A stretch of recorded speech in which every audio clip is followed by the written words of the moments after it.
네, 안녕하십니까. 국토교통부 장관입니다. 전세 사기 피해자 주거 안정 지원 강화 방안에 대한 브리핑을 시작하겠습니다.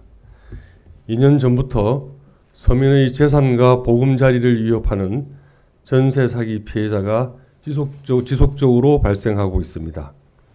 작년 6월 전세 사기 피해 지원 특별법이 여야 합의로 제정된 이후에 정부는 현재까지 17,000여 명을 피해자로 결정하였고 총 10,000여 건에 대해 금융, 법률, 주거 지원 등을 실시하였습니다. 정부의 지원 실적과 규모가 점차 늘어나고 있으나 여전히 전세 사기 피해자에게 보다 실질적인 도움이 될 수 있는 지원 대책이 필요한 상황입니다. 이러한 상황 속에서 야당이 정부 그리고 여야 간에 실질적인 실현 가능성에 대한 충분한 논의 없이 단독으로 특별법 개정안을 국회 본회의에 부의하여 의결을 앞두고 있습니다. 야당이 특별법 개정안에 대해 지난 몇 주간 전문가 토론회 등을 통해 면밀하게 검토하였습니다. 개정안에 따르면 보증금 채권의 가치를 평가하는 방법과 절차가 미비해서 현실적으로 시행하는 데 많은 어려움이 있다고 판단하였습니다. 또한 무주택 서민의 저축으로 조성된 주택도시기금이 원래 용도에 맞지 않게 사용될 뿐만 아니라 향후 막대한 손실이 예상되고 이는 고스란히 국민 부담으로 증가될 것입니다.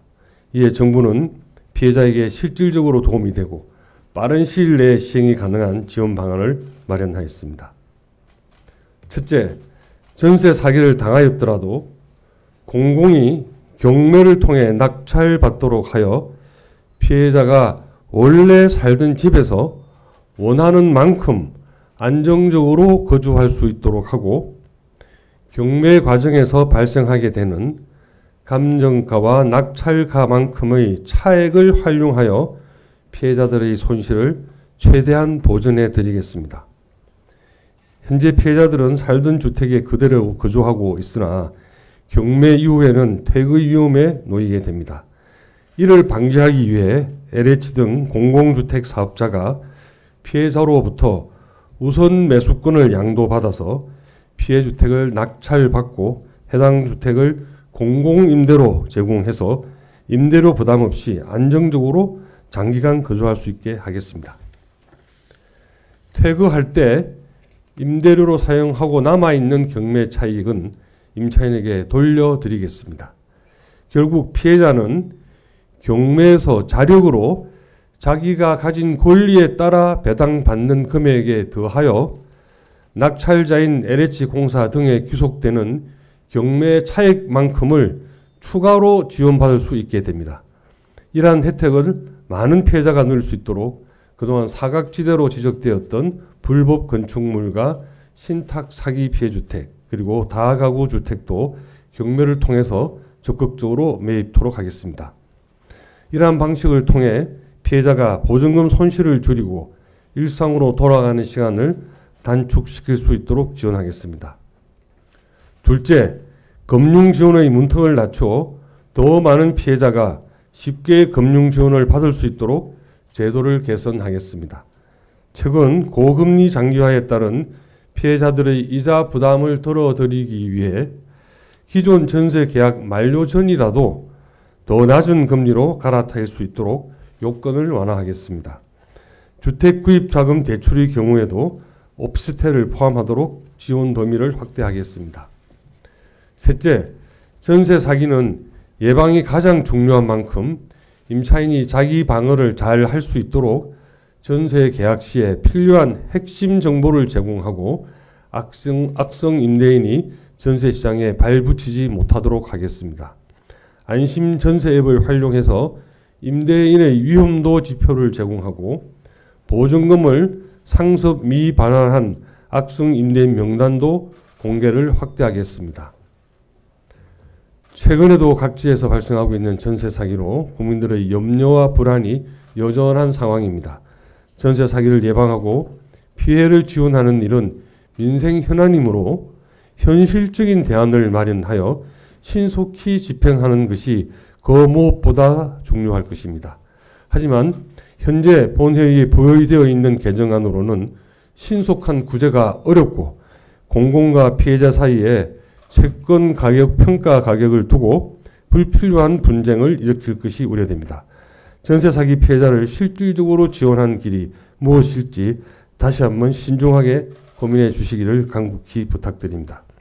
정부는 22대 국회가 구성된과 동시에 여야와 긴밀히 협의하고 각계 각청의 전문가 등과 함께 오늘 발표한 대책을 보완하고 발전시켜 신속히 제도화해 나가겠습니다.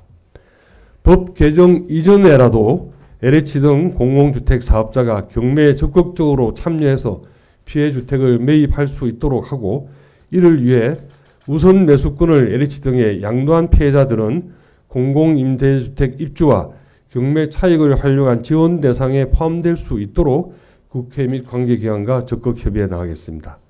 앞으로도 정부는 전세 사기 피해자가 다시 일어설 수 있도록 최선의 노력을 다해 나가겠습니다.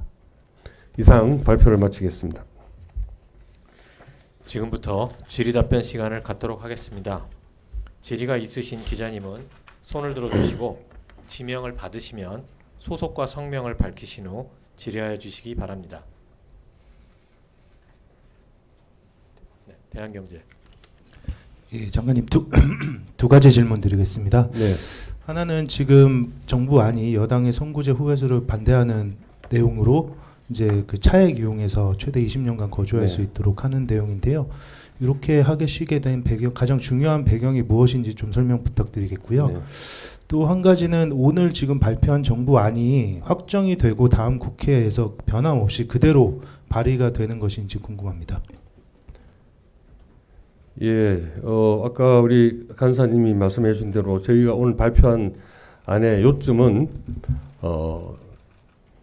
피해를 당하신 분들이 그 피해 주택에 안정적으로 우선 살게 하는 데는 틀림없이 해주겠다. 그래서 경매로 이제 가야 되는데요. 경매 갈 때 LH공사가 가서 그 주택을 매입을 해서 공공임대주택화해서 그 피해자들이 공공임대주택에 안정적으로 살게 해드리겠다는 내용이고, 그런 내용들은 현행법으로도 일부 가능합니다. 그런데 피해자들이 가지고 있는 우선 매수권을 이제 LH공사에 양도하는 거죠. 그 조건으로 경매를 하게 되면 우리 기자님도 다 아시겠지만 경매 시작가 감정 가격인데 거기부터 굉장히 낙찰가가 있지 않습니까? 낙찰률이 지금 주택마다 지역마다 다르지만 서울 시내의 경우에 평균 70% 이하, 67, 8% 정도에 형성되고 있습니다. 그러면 어림삼아서 한 30% 정도의 경매 차익이 발생하게 되는데, 저희들은 이 경매 차익을 차감을 하는 겁니다. 이 경매 차익을 사실은 이제 LH공사가 그 주택을 정상적인 프로세스로 구입하는 거, 그래서 매입임대주택에 쓰는 것에 비해서 경매 차익만큼의 기대하지 않은 이익이 LH공사에 발생하기 때문에 이 기대하지 않았던 이익을 피해자들에게 되돌려 드리겠다는 것이 제가 오늘 발표한 내용의 핵심 요지가 되는 것이고요. 그렇게 하면 피해자들께서는 우선 피해를 당했지만 그 사는 집을 계속해서 안정적으로 그리고 10년 이상도 안정적으로 살 수 있도록 하는 장치를 보장받을 수 있게 되고, 또 자기가 가진 권리를 계속해서 유지를 하기 때문에 이 경매 결과에 따라서는 이제 상당한 금액의 경매 배당을 받을 수 있고, 거기다가 플러스 알파로 LH공사가 누리게 될 기대하지 않았던 그 경매 차익이라는 게 발생합니다. 그 경매 차익을 다시 임대료 보전이나 나중에 만기 시에 환불 조건으로 돌려받는 것이기 때문에 안정적인 주거 지원과 상당한 금액의 낙찰 차익을 통한 보전, 이 두 가지를 더블로 지원받을 수 있게 되는 것이죠. 그런 데 착안한 것이고요. 그리고 22대 국회에 저희는 이제 여야 합의, 그리고 이 안을 더 적극적으로 공개해서 많은 전문가들과 또 피해자들의 의견을 들어가지고 더 세심하게, 더 집행 가능하고 더 디테일하게 보완해 나갈 것입니다. 그래서 그 보완된 안을 가지고 국민들의 합의를 바탕으로 그렇게 해서 이 대책을, 법안을 만들어 나가고자 합니다. 예. 아시겠지만 이런 대책들은 국민이 부담을 어느 정도 또 수반하는 것이기 때문에 그 부담을 그 부담을 져야 할 국민들도 알아야 되는 것이거든요. 상세하게 내 돈이 혹시라도 어떻게 지원이 되는지, 그게 과연 내가 찬성해 줄 만한 일인지 하는 것들에 대한 충분한 국민적 협의와 컨센서스가 이루어져야 된다고 생각합니다. 지금 현재는 사실 제가 지난해 2월 23일 날 당헌 취임을 했는데 그 이후에 제 인사청문회 외에 국회가 제대로 열려서 여야 간에 이 안을 가지고 토론을 하지를 못했습니다. 여러 가지 사정이 있었고요. 또 국회의원 선거가 있었고요. 그래서 이 지금 야당이 제출한 안 자체가 뭐 좋다 안 좋다를 떠나서 그 안에 대해서 충분한 정부와 국회 또 국회 내에서의 여야 간의 대화마저도 없었고 그 과정에서는 당연히 이 상당한 부분을 부담 같이 해줘야 될 우리 국민들도 전혀 모르는 상태에서 이 안이 올라가 있다 하는 것을 제가 다시 한번 말씀을 드리겠습니다. 그래서 이런 일들은 공개적으로 그러면 너무 늦지 않냐 이렇게 이야기하지만 우선 지금 사시는 집에 안정적으로 살 수 있도록 LH공사가 경매를 하도록 하고 최대한 경매 유예도 시켜놓고 있기 때문에 금액이 얼마가 내가 손해볼까 불안하시지만 적어도 지금 사시는 집에서는 계속해서 사시는 분은 문제가 없기 때문에 그 과정이 조금 더 걸리더라도 크게 피해자들이 더 불안해하거나 위험하지는 않다라고 생각을 합니다. 예, 두 가지 답변 드렸고요. 또 다른 질문. 네, 연합뉴스. 네, 연합뉴스의 박초롱 기자입니다. 지금 개정안의 경우에 좀 신속한 피해 구제가 어렵다는 점이 보도자료에도 명시를 하시고 네. 말씀을 하셨는데 그럼 지금처럼 LH의 뭐 피해주택 경매 매입이 늦어지면은 신속한 구제가 좀 여전히 어려운 것은 아닌가라는 좀 우려가 됩니다. 그래서 현재 지금 국회 표결을 앞둔 특별법 개정안이랑 오늘 발표한 정부안의 좀 핵심적 차이가 무엇인지 말씀을 해주셨으면 좋겠고요. 그다음에 내일 본회의에서 특별법이 통과될 경우 정부에서 어떻게 대응할 계획이신지 방안을 말씀해 주셨으면 좋겠습니다. 다들 두 개씩 질문하시네요. 우선 이제 신속한 구제의 핵심이 뭐냐? 이분들이 피해를 보신 분들은 그 돈을 전세금으로 내신 돈입니다. 그 돈을 사업자금이나 학자금으로 쓰시려고 그런 것이 아니고 전세금으로 내놓으신 돈인데 이 전세금을 못 돌려받는 못 돌려받는 상황이 생긴 거 아니에요. 그래서 주거가 불안해진 것입니다. 그래서 이 주거 불안을 신속하게 없애주는 것이 신속한 구제의 첫 단초라고 생각을 하고요.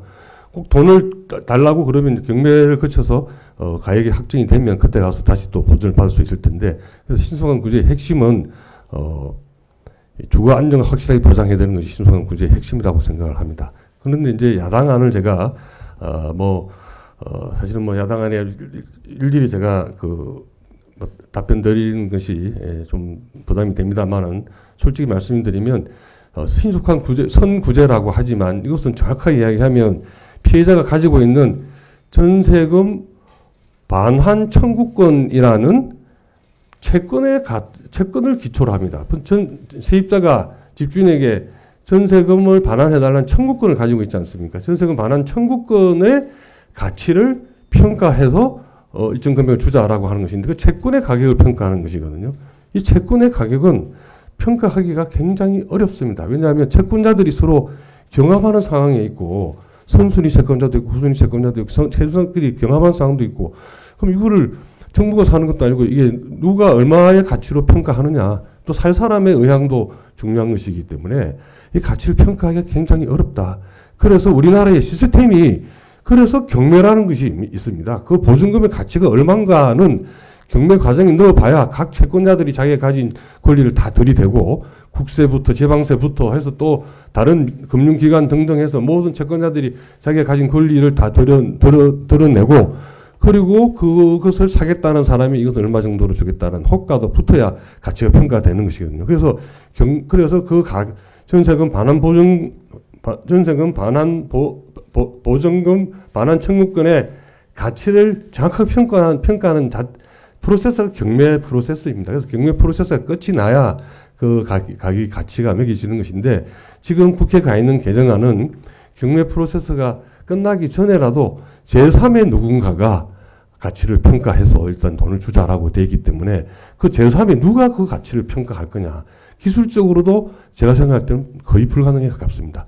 어떤 권리자가 있는지 알 수가 없기 때문에 나중에 평가해놓고 또 다른 사람이 난 몰랐는데 나도 권리가 있습니다라고 놓을 수도 있는 것이고 등등 해서 굉장히 어렵고 서로 그 가치를 누군가가 정말 평가를 해서 금액을 제시를 했다 하더라도 피해자가 난 그보다 더 되는 권리를 가지고 있다라고 이야기했을 때 수용하고 납득하기 어렵다. 그래서 굉장히 신속하게 구제가 되기보다는 오히려 혼란과 불편만 가져올 수 있고요. 그리고 언론인 여러분께서 제가 항상 말씀드리는 것은 개정안에 나와 있는 것은 국민주택 기금에서 주라고 되어 있고요. 국민주택 기금을 주려 그러면 예산이 편성이 돼야 됩니다. 예산이 편성되는 것은 얼마가 필요하다는 금액이 확정이 돼야 예산을 편성하죠. 거기에 대해서 또 저희가 편성에 가도 기재부 예산실하고 협의를 해야 되고 그래서 정부안이 나와서 국회를 가도 그걸 또 국회에서 심의해서 해야 됩니다. 내년이나 돼야 혹시 돈이 될까 말까 하는 거라서 지금 마치 신속한 구제가 이루어질 것처럼 보이는 국회에 가 있는 개정안이 제가 볼 때는 실현이 굉장히 어렵고 혹시 무리해서 행정부가 무리해서 그 안을 만들어 가더라도 굉장히 시간이 더 많이 걸리는 프로세스이다. 다만 아까 그 과정에서 이 경매주택이 경매 많이 넘어가거나 안 그러면 낙찰 받은 사람이 나가시오라고 하면 쫓겨나야 되는 상황이거든요. 근데 저희가 내놓은 안은 그야말로 안정적인 주거를 확실하게 보장하겠다는 그야말로 선구제, 신속한 구제를 우선 전제로 하고 그 다음에 경매 프로세스가 끝났을 때 경매 차익이 확정이 되면 그걸 가지고 최대한 보전이 되도록 하겠다는 그런 내용이 있다는 것을 이해를 좀 해주길 부탁드리겠습니다. 그리고 아까 두 번째 질문이 무엇이었죠? 네? 본회의 통과 시에 그거는 제가 이 개정안이 아까 현실적으로 행정부 수장인 제가 맡아서 집행을 해야 되는데요. 집행이 거의 불가능하다고 저는 생각을 합니다. 그리고 뭐 국민주택 기금으로 갚는 게 맞느냐 안 맞느냐 하는 그것도 논쟁이 있었지만 우선 실무적으로 굉장히 집행이 지난한 법안이라서 굉장히 좀 곤란한 입장이 있다는 말씀이고 통과되지도 않은 상황에서 제가 미리 그 다음 스텝을 이야기하는 것은 조금 결례인 것 같고요. 일단 그런 애로사항을 담당 주무장관으로서 그런 애로사항이 심대한 애로사항이 있다는 그 외에 다른 피해자들과의 형평성 문제라든지 여러 가지 기술적인 그런 애로사항이 많이 있습니다만은 우선 집행하기가 굉장히 어려운 면이 있다는 것을 말씀드리겠습니다. 예. 네, 양해해 주신다면 후속 일정상 한 개의 질문만 더 받도록 하겠습니다. 네, MBN. 말씀하시죠. MBN 이혁근 기자입니다. 앞서 개정안이 시행되면 1조 원 이상 손실이 날 것이라고 전망을 하셨는데 피해자 수나 피해 금액 등이 같다고 봤을 때 오늘 발표한 경매 차익안은 언제 어느 정도의 재원이 필요하다고 생각하십니까? 경매 차익안은 이제 그 개정안은 별도의 지금 사적인 거래 계약의 범위를 벗어나서 별도로 공공에서 이 국민주택 기금이라는 돈을 별도로 다시 주문을 가져와서 이렇게 좀 지원을 하자는 내용이고요. 그래서 대충 추산을 하면 피해자 수와 최소 우선 변제금을 곱하면 적어도 1조 원 이상이 들 것이다라고 하고 또 다른 쪽에서는 그보다는 적게 들 것이다라고 하는데 돈의 액수의 과다가 문제가 아니고 그거는 지금 알 수가 없습니다. 사실은 정확히 알 수가 없고 추산을 해보면 그 정도 된다는 이야기고요. 그 다음에 아까 저희가 경매 차익은 얼마 정도 넣을 거냐 하는 것은 그것도 지금 정확하게는 알 수가 없죠. 알 수가 없는데 현재의 일반적인 그 경매